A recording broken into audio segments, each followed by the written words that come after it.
আসসালামু আলাইকুম ওয়া রাহমাতুল্লাহি ওয়া বারাকাতুহু। আলহামদুলিল্লাহি রাব্বিল আলামিন ওয়াসসালাতু ওয়াসসালামু আলা সাইয়্যিদিল আম্বিয়াই ওয়াল মুরসালিন ওয়া আলা আলিহি ওয়া আসহাবিহি আজমাইন। সুপ্রিয় দর্শক শ্রোতা, এই মুহূর্তে যারা দেশে আছেন যারা প্রবাসী, বিশ্বের যেখান থেকে আপনাদের প্রিয় অনুষ্ঠান আলোকিত প্রতিদিন দেখছেন শুনছেন, সকলকে অনেক অনেক প্রীতি ও শুভেচ্ছা। আশা করছি ভালো আছেন, নিরাপদে আছেন। দর্শক শ্রোতা, আলোকিত প্রতিদিন অনুষ্ঠানে আজ আমরা অতিথি হিসেবে আমন্ত্রণ জানিয়েছি একজন বিশিষ্ট ইসলামী চিন্তাবিদকে। আজ আমাদের সাথে আছেন বিশিষ্ট ইসলামী চিন্তাবিদ মাওলানা রুহুল আমিন সাদি। আসসালামু আলাইকুম রহমতুল্লাহি ওয়া বারাকাতুহু। ওয়ালাইকুম আসসালাম ওয়া রাহমাতুল্লাহি ওয়া বারাকাতুহু। মোহতারাম, কেমন আছেন আপনি? আলহামদুলিল্লাহ, ভালো আছি। আলহামদুলিল্লাহ। দর্শক, আজ আমরা যে বিষয়টি নিয়ে আলোচনা করব সেটি হচ্ছে মুমিনের গুণাবলী। খুব গুরুত্বপূর্ণ একটি বিষয়। আসলে আল্লাহ তাআলা চান যে বান্দা ইহকাল এবং পরকাল উভয় জগতেই যেন সফল কাম হতে পারে। সেজন্য আল্লাহ তাআলা কোরআনুল কারিমে ইহকাল এবং পরকালের সফলতার যে বিষয়গুলো সেগুলো বিশাল ব্যাখ্যা করেছেন এবং বিশ্লেষণ করেছেন। অনেক বেশি ব্যাখ্যা বিশ্লেষণ করে হৃদয়ের গভীরে গেঁথে দেওয়ার যে প্রয়াস সেটা চালিয়েছেন আল্লাহ রাব্বুল আলামিন। তো যখন একজন মানুষ মুমিনের যে গুণ আছে সেই গুণগুলো অর্জন করতে পারবে, তখন আল্লাহ তাআলা তাকে কিভাবে পুরস্কৃত করবেন সেটাও তিনি কোরআনে বলেছেন। মুমিনের যে গুণাবলী কি সেগুলো বলেছেন। গুণাবলী অর্জন করতে পারলে তিনি কিভাবে পুরস্কৃত করবেন তাও তিনি বলেছেন। যখন একজন মানুষ মুমিনের গুণ অর্জন করবে তখন আল্লাহ তাআলা তাকে চিরসুখের জান্নাত দিবেন, অন্ধকার থেকে আলোতে আনবেন, পথ চলার আলো দিবেন, সঠিক পথে পরিচালিত করবেন, দুনিয়া আখেরাতে সুপ্রতিষ্ঠিত করবেন, দয়া এবং করুণা দান করবেন, নাজাত দিবেন এবং রক্ষা করবেন। আল্লাহ তাআলা মানুষের মনে তার জন্য ভালোবাসা তৈরি করে দিবেন। আল্লাহ তার সাথে চিরদিন থাকবেন। তাকে আল্লাহ তাআলা অনুগ্রহ দান করবেন। তার ভয় এবং দুশ্চিন্তা আল্লাহ তাআলা দূর করে দিবেন। আনন্দময় এবং পবিত্রতম জীবন তাকে দান করবেন। শয়তান থেকে তাকে সুরক্ষিত রাখবেন। শান্তি এবং নিরাপত্তা দান করবেন। এরপর আকাশ এবং পৃথিবীর বরকতের দুয়ার তার জন্য আল্লাহ তাআলা খুলে দিবেন। জীবনের সমস্ত বন্ধ কাজগুলো মুছে দিবেন। ক্ষমা এবং মহাপুরস্কার দান করবেন। পূর্ণ মূল্য দিবেন কাজের। কোনো প্রচেষ্টা তার বৃথা যেতে দিবেন না। আল্লাহ বন্ধু এবং অভিভাবক হবেন। তিনি চিরদিন সাহায্য এবং বিজয় দান করবেন। এবং মুমিনদের বিরুদ্ধে তিনি কখনো কাফেরদেরকে বিজয়ী দান করবেন না। আল্লাহ হেফাজত করবেন চিরদিন।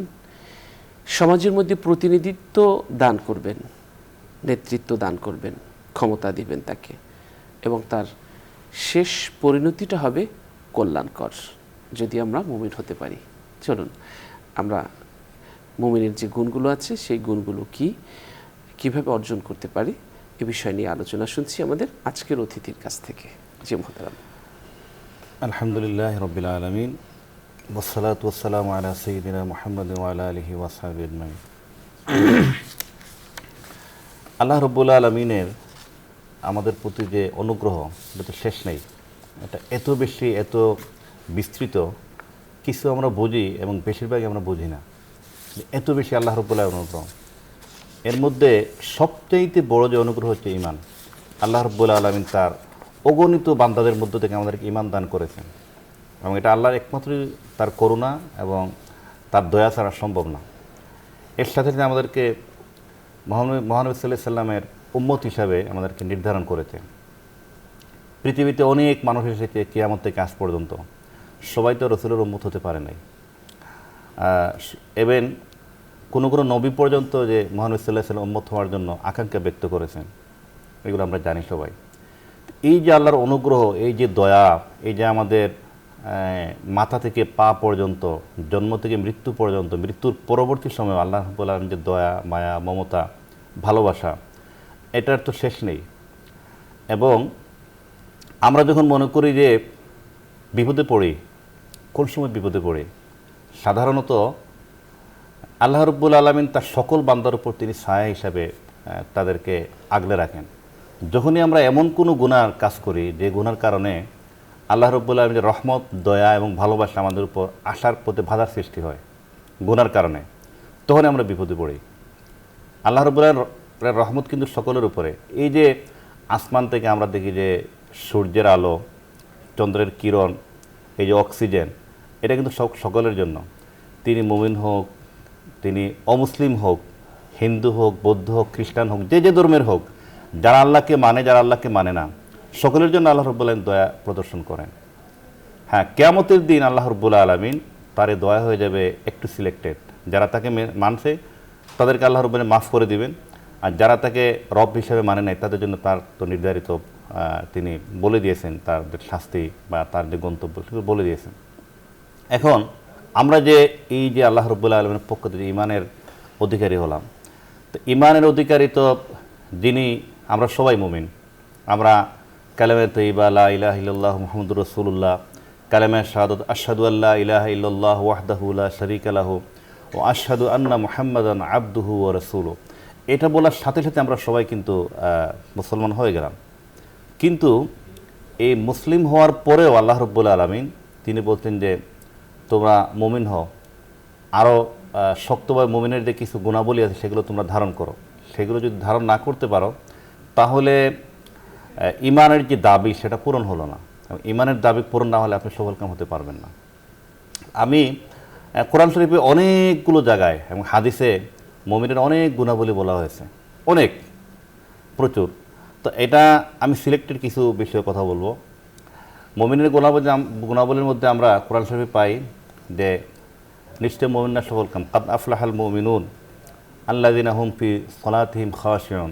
আল্লাহ রাব্বুল আলামিন বলতেছেন যে মুমিনরা সফলকাম যারা সালাতে খাশিউন, যারা ভয়ের মধ্য দিয়ে আল্লাহকে সালাতে স্মরণ করে।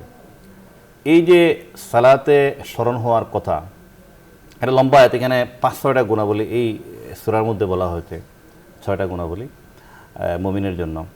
এই যে আমরা যে নামাজ পড়ি, এই নামাজের ক্ষেত্রে আসলে নামাজগুলো আমাদের সেভাবে হচ্ছে কি না, নামাজ সম্পর্কে বলা হয়েছে যে তুমি, হাদিসে জিবরাইলের মধ্যেই তো আছে যে তুমি ইবাদত কীভাবে করবা।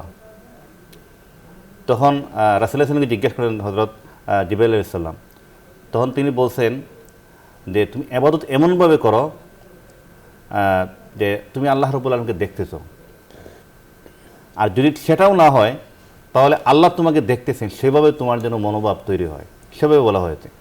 তা আমরা নামাজের সময় যেন আমাদের মধ্যে সেই খুশু খুজু থাকে, আল্লাহ রাব্বুল আলামিন আমাকে দেখতেছেন, আল্লাহ আমার প্রত্যেকটা মুহূর্তকে তিনি দেখছেন, এই মনোভাব যেন আমার মধ্যে থাকে।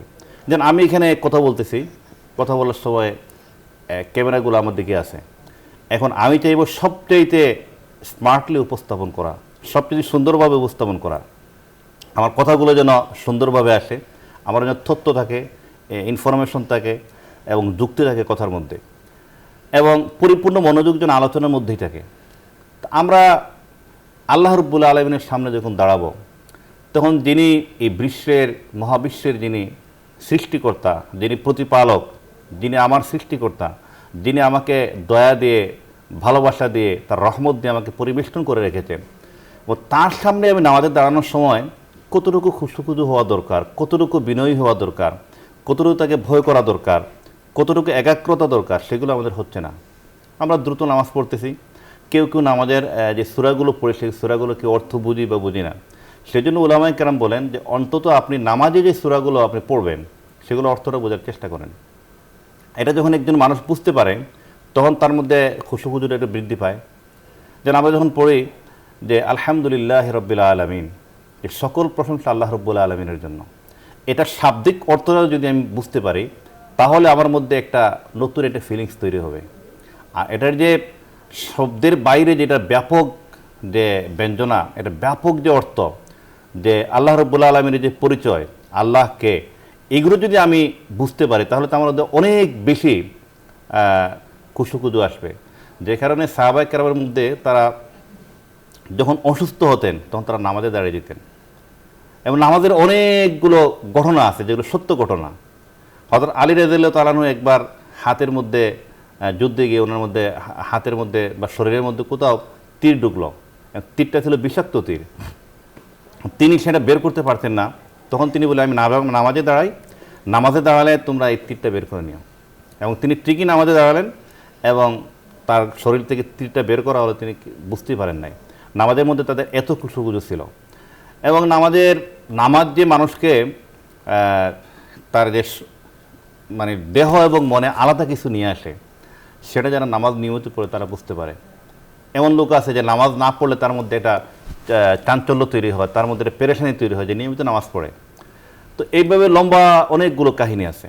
সেজন্য আমরা চাইবো যে আমরা যারা পড়ি, আল্লাহ রাব্বুল আলামিন মুমিনের যে গুণাবলী এই সূরায় বলছেন, এক নম্বর হচ্ছে যে নামাজে খুশুখুজু থাকতে হবে, নামাজে ভয় থাকতে হবে, আমি আল্লাহকে ভয় করতেছি। এবং সূরা ফাতিহার অর্থটাও যদি আমি বুঝি, আলহামদুলিল্লাহ রাব্বিল আলামিন আর রহমানির রহিম, যে তিনি আল্লাহ রাব্বুল আলামিন, তিনি হচ্ছে রহমান এবং রহিম। এই যে রহমান, আমি যে আগে যেটা বললাম যে তিনি এখন পুরো পৃথিবীকে তিনি রহমত দ্বারা পরিবেষ্টিত, যারা আল্লাহকে মানে, যারা আল্লাহকে মানে না, এটা হচ্ছে রহমানের গুণ। কিন্তু আর রাহিম হচ্ছে তিনি শুধুমাত্র তাকে যারা মেনেছে, যারা তাকে ঈমান এনেছে তার উপর, তাদের জন্য তিনি রহম করবেন। এটা হচ্ছে তার সিলেক্টেড, এবং তিনি সেটা কিয়ামতের দিন প্রদর্শন করবেন। মালিক ইয়াউমিদ্দিন, তিনি কিয়ামতের দিবসের মালিক। তো এই কিয়ামত দিবসের মালিক আমি যখন বলবো মালিক ইয়াউমিদ্দিন, তখন যদি আমার মনের মধ্যে আসে যে দিন, এই কিয়ামতটা কি, যেদিন কেউ কাউকে চিনবে না, ইয়াউমা ইয়াফিরুল মারউ মিন আখিহি ওয়া উম্মিহি ওয়া আবিহি ওয়া সাহিবাতিহি ওয়া বানি, সেদিন সবাই সকলের কাছ থেকে পলায়ন করবে। মা সন্তানের কাছ থেকে পলায়ন করবে, সন্তান মায়ের কাছ থেকে পলায়ন করবে, মা সন্তানকে চিনবে না, বাবা তার সন্তানকে চিনবে না, কেউ কাউকে চিনবে না। তো সেই ভয়াবহ একটি দিন, এটা যদি আমি যখন বলবো, আমি যখন বুঝতে পারবো, তখন আমি যখন বলবো যে মালিক ইয়াউমিদ্দিন, তখন আমার মধ্যে সেই ফিলিংসটা আসবে যে আমি সেই কিয়ামত দিবসের যিনি মালিক, আমি তার সামনে দাঁড়িয়েছি। ইয়াকা না'বুদু ওয়া ইয়াকা নাস্তাঈন, লম্বা আছে এগুলো। সেজন্য আমি বলবো যে আমরা যারা নামাজ পড়ি, আসলে নামাজটা আমাদের সেরকম হয় না। এবং নামাজে যারা ফাওয়াইলুল লিল মুসাল্লিন, যারা নামাজে খুশুখুজু যাদের নেই, যারা নামাজের ব্যাপারে উদাসীন, তাদের জন্য তো অনেকগুলো শাস্তির কথা বলা হয়েছে। তো এখানে আল্লাহ রাব্বুল আলামিন এক নম্বর হচ্ছে যে নামাজে যারা খুশুখুজু করে তাদের ব্যাপারে আল্লাহ রাব্বুল আলামিন বলেছেন যে এটা হচ্ছে এক নম্বর মুমিনের গুণ। দুই নম্বর হচ্ছে যে ওয়াল্লাযীনা হুম আনিল লাগওয়ি মুরিদুন, যারা অনর্থক কথাবার্তা থেকে বিরত থাকে। মুমিনের দুই নম্বর গুণ হচ্ছে অনর্থক কথাবার্তা। অনর্থক অনেকগুলো কথা আছে আমাদের, আমরা আড্ডা দিতে দিতে সময় কাটিয়ে দিই, দিনের পর দিন আড্ডা দেই, এবং আমাদের সময়ের কোনো হিসাব নেই। আল্লাহ রাব্বুল আলামিন আমাদের প্রতি যে রহম করেছেন, এর মধ্যে একটা হচ্ছে যে সময় দান করেছেন। সময়ের কোনো গুরুত্ব আপনি এটার কোনো মূল্যই নাই। এক সেকেন্ডের মূল্য আপনি দিতে পারবেন না।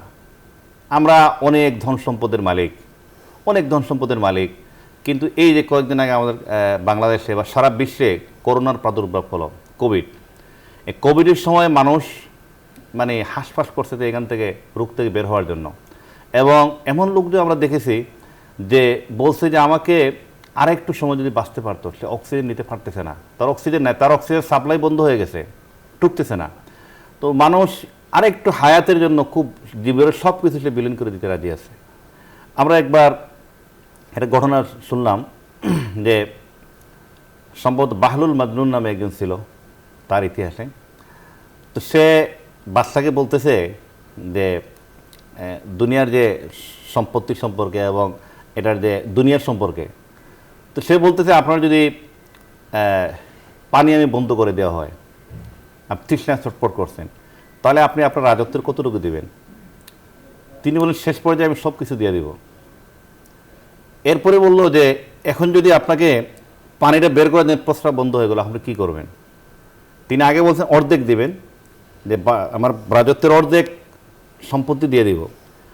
এরপর বলছে যে এখন আপনি পানি খাইলেন, পানি খাওয়ার পর আপনার পেটে পানি গেল, এখন আপনার প্রস্রাব বন্ধ, এখন আপনি কি দিবেন এটার বিনিময়ে? বললো আমার বাকি অর্ধেক রাজত্ব দিয়ে দিব।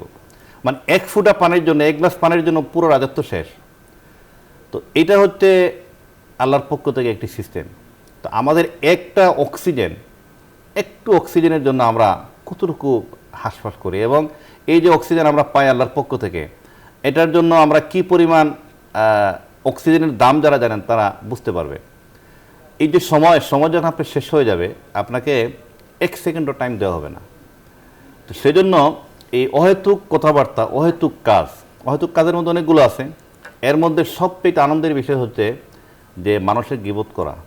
একটা তো আড্ডা দেওয়া, আরেকটা গীবত করা।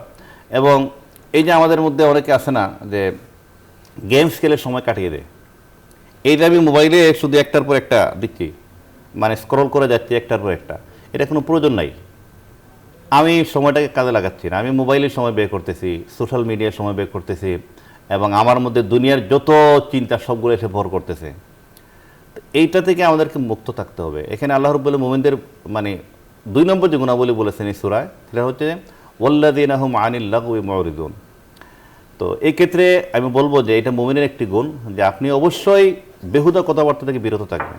এবং এর মধ্যে একটা হচ্ছে যে আপনার যে বিনোদন, যে বিনোদনের কোনো মানে নেই, ফাও বিনোদন। আর আরেকটা বিনোদনের নামে একটা যে ফাও, এটা কোনো শিক্ষণীয় কিছুই নাই। বিনোদন আপনি করেন, শিক্ষণীয় অনেক বিনোদন আছে, সেটা থেকে আপনি শিখেন, প্রতিদিনই শিখেন, তাহলে এটা কাজে লাগবে। আরেকটা হচ্ছে ট্রোল করা, অনলাইনে ট্রোল করা। তো এটাও এই ফাহিশা কাজের অন্তর্ভুক্ত। আধুনিক সময়ে যারা ইসলামিক স্কলার যারা, তারা এই আলোচনায় যখন আসছে যে ওয়াল্লাযীনা হুম আনিল লাগওয়ি মুরিদুন, এর মধ্যে খুব গুরুত্ব সহকারে ট্রোলের বিষয়টা নিয়ে আসছেন। ট্রোল কেন খারাপ? ট্রোল হচ্ছে অনেকগুলো গুনার সমষ্টি হচ্ছে ট্রোল। ট্রোলের মধ্যে কী কী থাকে? যে ইজায়ে মুসলিম, একজন মুসলমানকে কষ্ট দেওয়া। আরেকটা হচ্ছে যে হাসাদ, মানে তার প্রতি একটা হিংসা একটা ট্রোলের মধ্যে কাজ করে। আরেকটা হচ্ছে যে গুনাহে জারিয়া, মানে অনলাইনে ট্রোল করাটা এত খারাপ যে আপনি অনলাইনে একজনের বিরুদ্ধে কথা বললেন, তাকে ট্রোল করলেন। ট্রোল করার পর তো ধরেন যে এখন আপনার আরও 20 বছর আপনি বাঁচলেন, তারপর মারা গেলেন আপনি, বা 30 বছর বাঁচার পরে আপনি মারা গেলেন। বা এই ট্রোল করার পর এটা তো আপনার অনলাইনে থেকে যাচ্ছে। আপনি ইউটিউবে একজনকে গালি দিয়েছেন, এটা কিন্তু থেকে যাচ্ছে। আপনি ফেসবুকে একটা পোস্ট দিয়েছেন একজনকে হাস্যকর বানিয়ে, এটা কিন্তু আপনার ফেসবুকে থেকে যাচ্ছে।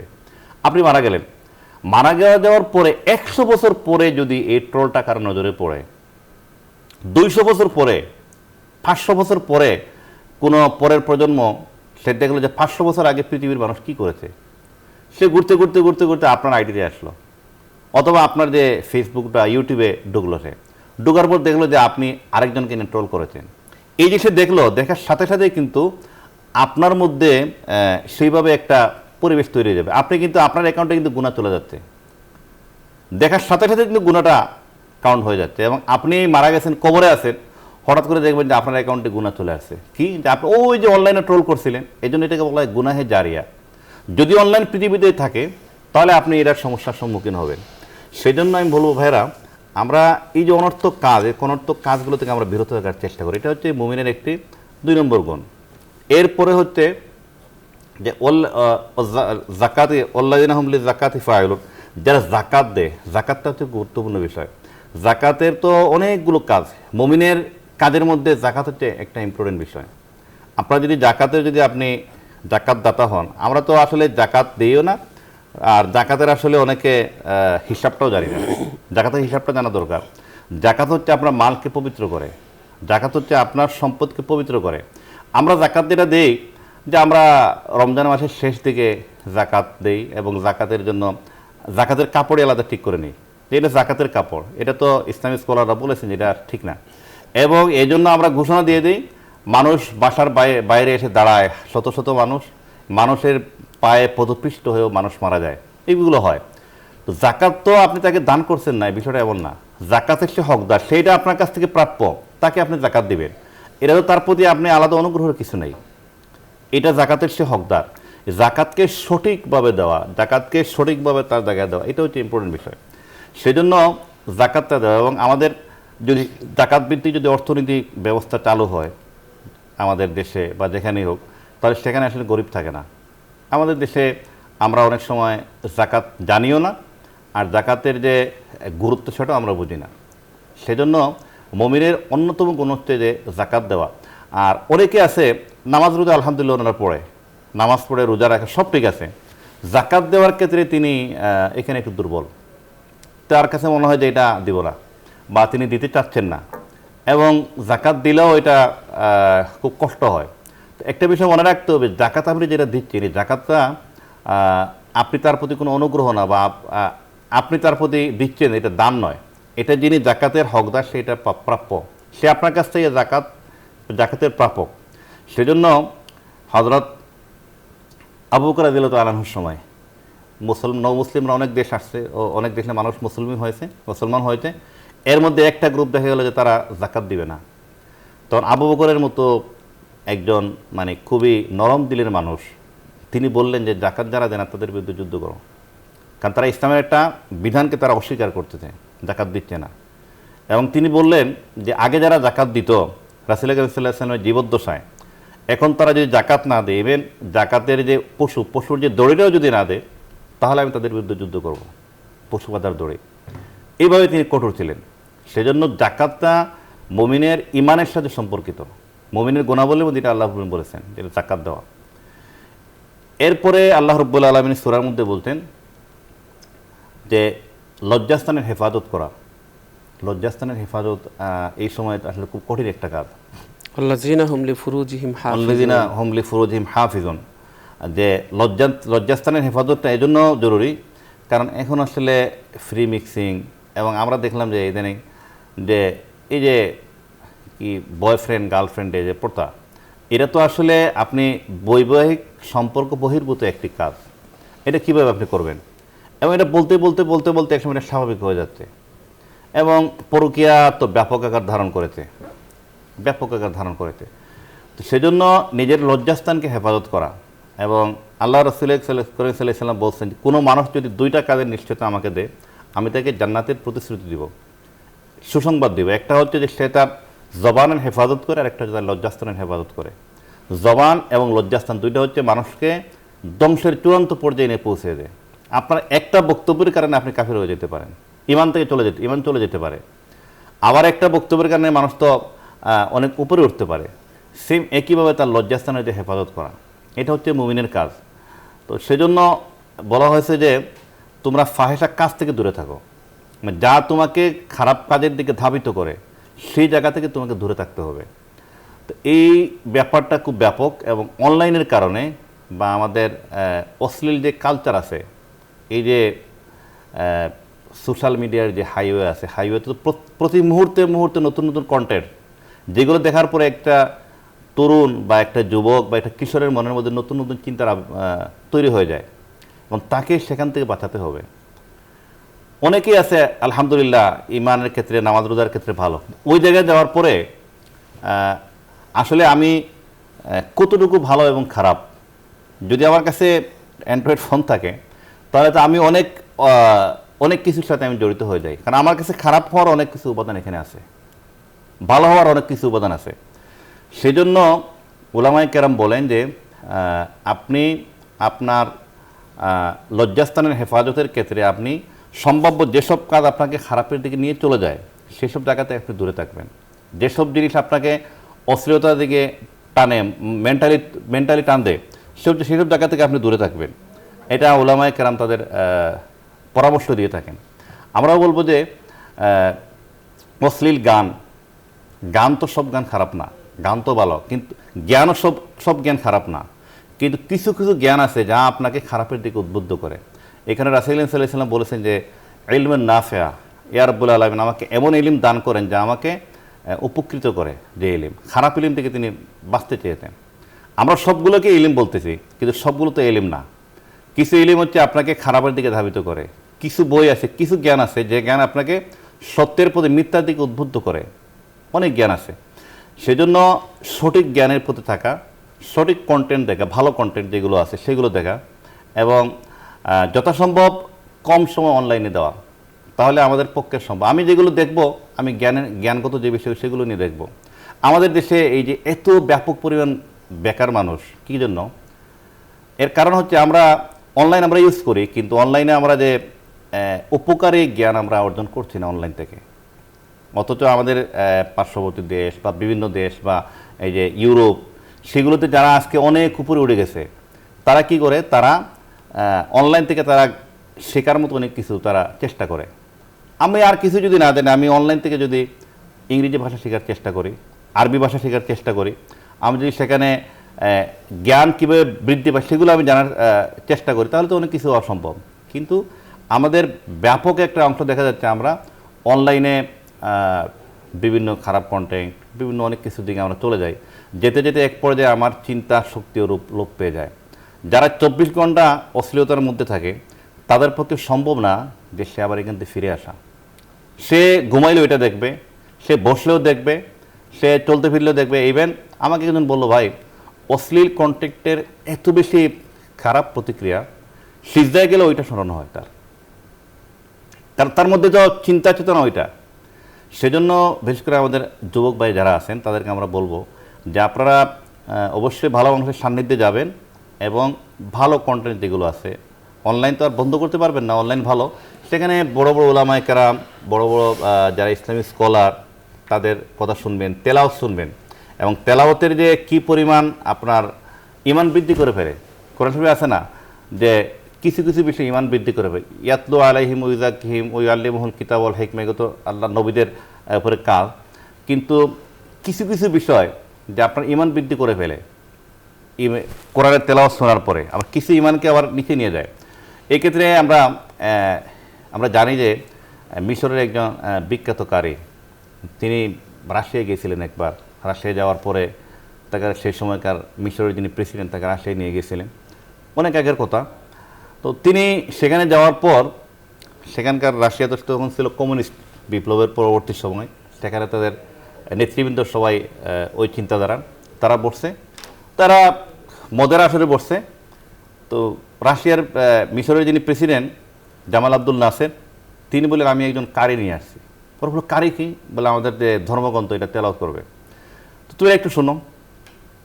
তো তিনি যখন তেলাওয়াত করলেন, তেলাওয়াত করার পরে তারা তন্ময় হয়ে শুনতে লাগলো এবং তাদের প্রত্যেকের চোখ দিয়ে অশ্রু প্রবাহিত হতে লাগলো। তখন তিনি তেলাওয়াত শেষ হওয়ার পরে তিনি বললেন, তোমরা কি এটার অর্থ বুঝো? আমি তো অর্থ বুঝি না। তাহলে তোমরা চোখ দিয়ে কেন অশ্রু প্রবাহিত হলো? ওরা বলতে বুঝতে পারতেছি না, এটা কি একটা মানে জাদুময় গ্রন্থ, জাদুময় তেলাওয়াত। এটা শোনার পর আমাদের মনে হলো যে অন্তরের ভিতর থেকে কিছু কথা বেরিয়ে আসছে এবং কিছু ব্যথা, কিছু বেদনা বেরিয়ে আসছে চক্ষু দিয়ে, আমরা তো বুঝতে পারতেছি না। সেজন্য তেলাওয়াত শোনার জন্য আমি উদ্বুদ্ধ করব আমাদের যুবক ভাইদেরকে, যাদের ঈমান বৃদ্ধি করতে চান। আপনি যদি মুমিন হয়ে থাকেন, মুমিন হলে আপনি নিয়মিত তেলাওয়াত শুনবেন।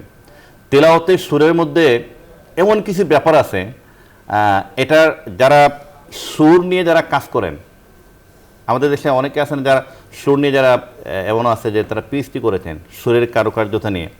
ডক্টর যারা আছেন তারা অনেকে আছে যে এই যে কালার নিয়ে কাজ করেন, কালারের মাধ্যমে মানুষকে সুস্থ করা, আবার সুরের মধ্য দিয়ে মানুষকে সুস্থ করা।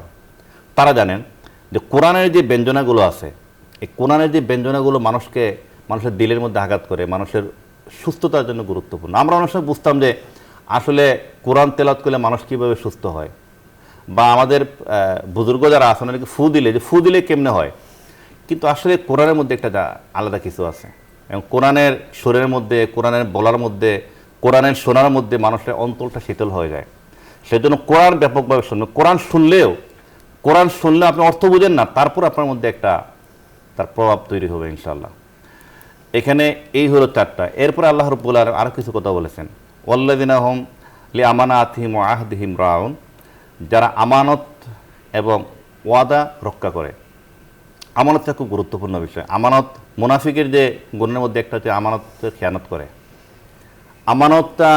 আমানত বিভিন্ন ধরনের হইতে পারে। আমরা আমানত অর্থ বুঝি বোধে টাকা দিলে এটা আমানত, আসলে টাকা পয়সা এটা আমানত না।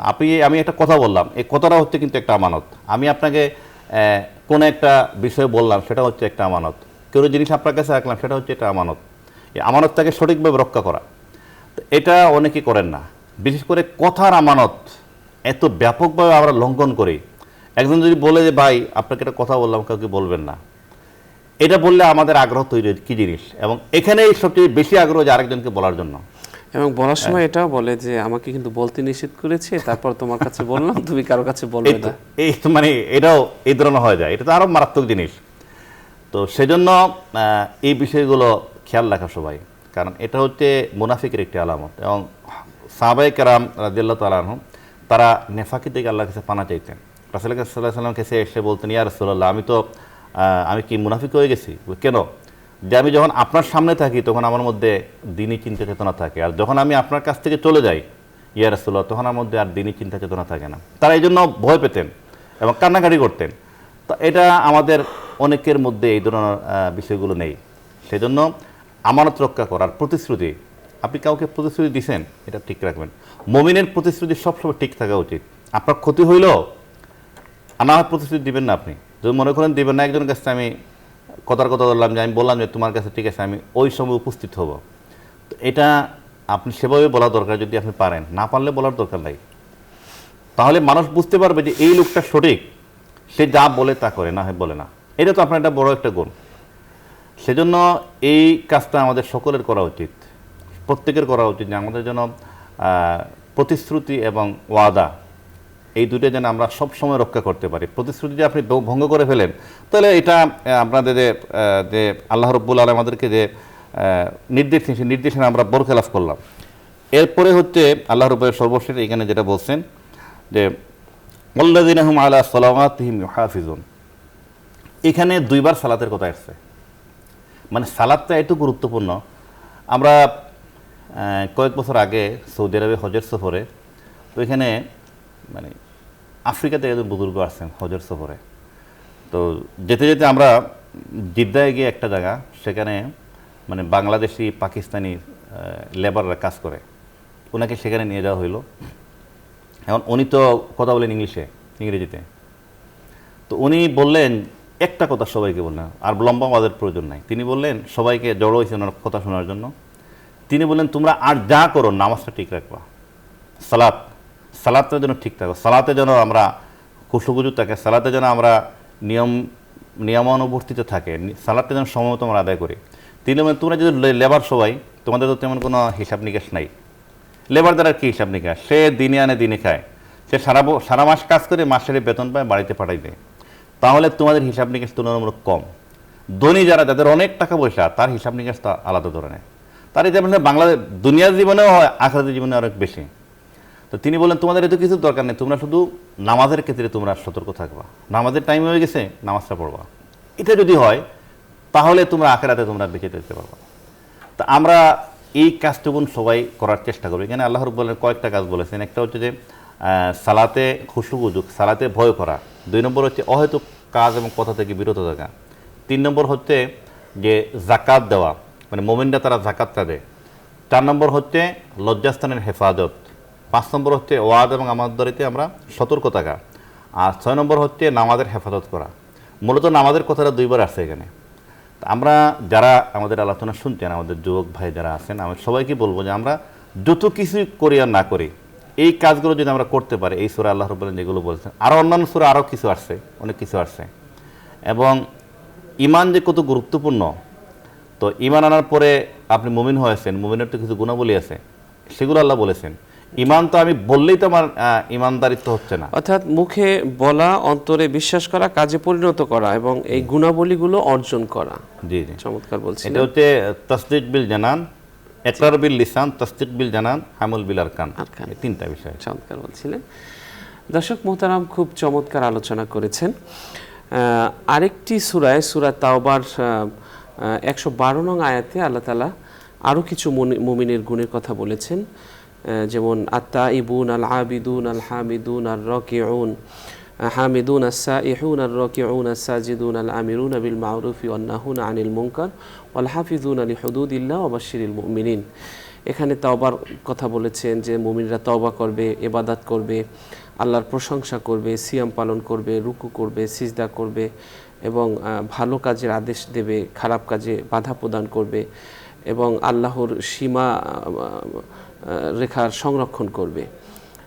এরপরে হলো এদের জন্য সুসংবাদ রয়েছে। সূরা আহজাবের 35 নং আয়াতেও আল্লাহ তাআলা এখানে মুমিনের কিছু গুণের কথা বলেছেন। যেমন ইন্নাল মুসলিমিনা ওয়াল মুসলিমাত ওয়াল মুমিনিনা ওয়াল মুমিনাত ওয়াল কানিতিনা ওয়াল কানিতাত ওয়াস সাদিকিনা ওয়াস সাদিকাতি ওয়াস সাবিরিনা ওয়াস সাবিরাত ওয়াল খাশিঈনা ওয়াল খাশিয়াত ওয়াল মুতাসাদ্দিকিনা ওয়াল মুতাসাদ্দিকাত والصائمين والصائمات والحافظين فروجهم والحافظات والذاكرين الله كثيرا والذاكرات أعد الله لهم مغفرة وأجرا عظيما। এখানে আল্লাহ তাআলা বলেছেন যে নিশ্চয়ই মুমিন পুরুষ এবং মুমিন নারী, মুমিন নারী, অনুগতশীল পুরুষ অনুগতশীল নারী, সত্যবাদী পুরুষ সত্যবাদী নারী, ধৈর্যশীল পুরুষ ধৈর্যশীল নারী, বিনীত পুরুষ বিনীত নারী, দানশীল পুরুষ দানশীল নারী, শ্রম পালনকারী পুরুষ শ্রম পালনকারী নারী, যৌনাঙ্গ হেফাজতকারী পুরুষ যৌনাঙ্গ হেফাজতকারী নারী এবং আল্লাহকে অধিক স্মরণকারী পুরুষ এবং অধিক স্মরণকারী নারী, তাদের জন্য আল্লাহ তাআলা রেখেছেন ক্ষমা এবং মহাপুরস্কার। অর্থাৎ একজন মুমিন যে সে হবে হলো অনুগত হবে, আল্লাহর অনুগত হবে, সত্যবাদী হবে, ধৈর্যশীল হবে, তারপরে হলো বিনীত হবে, দানশীল হবে, রোজা পালনকারী হবে, এরপরে নামাজ পালনকারী হবে, অর্থাৎ আল্লাহর সীমারেখা লঙ্ঘন করবে না কখনো এবং কোরআন হাদিসের যতগুলো আদেশ নিষেধ তার প্রতি রয়েছে সেগুলো সে মেনে চলবে। এটি হলো মুমিনের বৈশিষ্ট্য। মুমিনের আরও অনেক বৈশিষ্ট্যর কথা কোরআনুল কারিমে আল্লাহ তাআলা বলেছেন। আজকের আমরা অনুষ্ঠানের শেষ প্রান্তে চলে এসেছি, সময় স্বল্পতার কারণে আমরা সেদিকে যেতে পারছি না, অন্য সময় আলোচনা হবে ইনশাআল্লাহ।